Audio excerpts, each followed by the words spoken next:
Magandang araw po sa atin lahat. Dito po ako ngayon sa lugar ng kung saan ako isinilang. Bayan kong sinilangan. Dito po kami sa tabing dagat. Oh. Ayan o. Oh. Yung mga dagat. Ayan. Maalon ngayon. Malakas ang current. Ayun ang pier. Yun. Dito po ako pinanganak sa lugar na ito. Ating bayan sinilangan. Ito, dito. Ayan. Dati ito, wala ito. Ginawa na lang ngayon eh. Yung mga bata kami, dito ang laruan namin. Tabing dagat ito dati. Ngayon ginawa ng boulevard. Oh. Ginawa ng seawall para yung mga malakas na bagyo, malaking alon ay hindi na tumaba sa mga kabahayan. Pagka binabagyo kasi ng lugar na ito, kawawa yung mga bahay dito. Giba-giba talaga. Ayan. Tagal akong hindi nakaka-uwi. Kaya medyo namimiss ko itong lugar natin.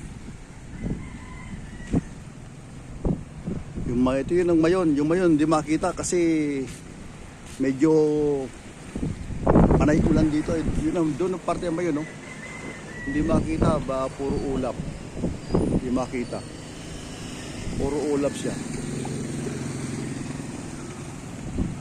At yung tricycle hindi nakakapasok dito eh. Eh ngayon, pag masikotse or mga malaking sabi, nakaparking na nga. Diyan lang ang bahay namin, yung malaking puno na yan. Ang talisay niyan, bahay ng kapatid ko yan. Doon ako nakatira sa, dito ako tumigil ngayon sa bahay ng kapatid ko. Tabi ng basketball court oh. Kaya mga bata dito, mga galing mag-basketball eh. Yan, laruan nila yan. Mga bata dito. Ang ganda ng dagat oh. Kaya lang, grabe ang alon oh. Grabe ang alon. Lakas ang current. Oh. Doon kami pupunta sa kabilang bundok ngayon. Nandun yung pisang nakaburol. Kaya kami umi dito, nakaburol ang pisang bulon. Doon sa isla na yun, doon pa kayo pupunta. Pero may kalsada yan. Yan kalsada sa bundok na yun. May kalsada yan, papunta doon. Doon ang kalsada.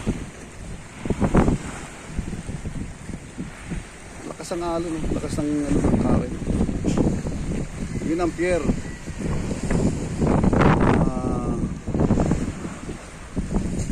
Port of Legazpi City. Ayan. Yung kulay white na building na yan. Coast Guard yan. Coast Guard. Ayan. Dito ako natutong lumangoy. 7 years old, 6 years old ako, 5 years old, marunong na akong lumangoy. Dito ako natutong lumangoy sa dagat na ito.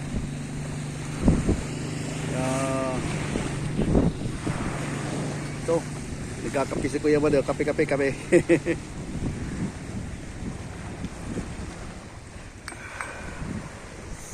Kapagkita nga ako, yan.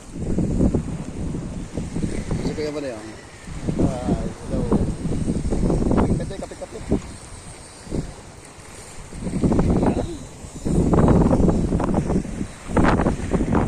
Miss na miss ko itong lugar na to. Dito ako lumaki hanggang sa medyo nagbinatilyo. Noong 17 years old ako, malis na ako dito. Punta na ako ng Metro Manila. Ito, seawall oh. Ayan. Laking bagay dito pag may bagyo. Pag may bagyo dito, bakwit kami lahat dito. Walang tao dito sa lugar na ito. Nagbabakwit kami kasi mga bahay dito ng araw, mga pawid-pawid lang.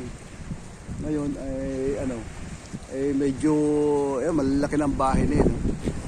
Tapos yung bahay ng kapatid ko, malaki din, up and down din. Doon ang bahay ng kapatid ko.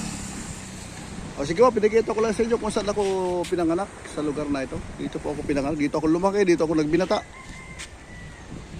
Salamat po lang marami sa inyo. Thank you so much. Ayan. Hindi makita si Mayo. Nandun si Mayo. No? Nandun. Nakatakpan ng ulam. Okay, bye-bye po. God bless you po. Ingat lang po tayo. Salamat and thank you.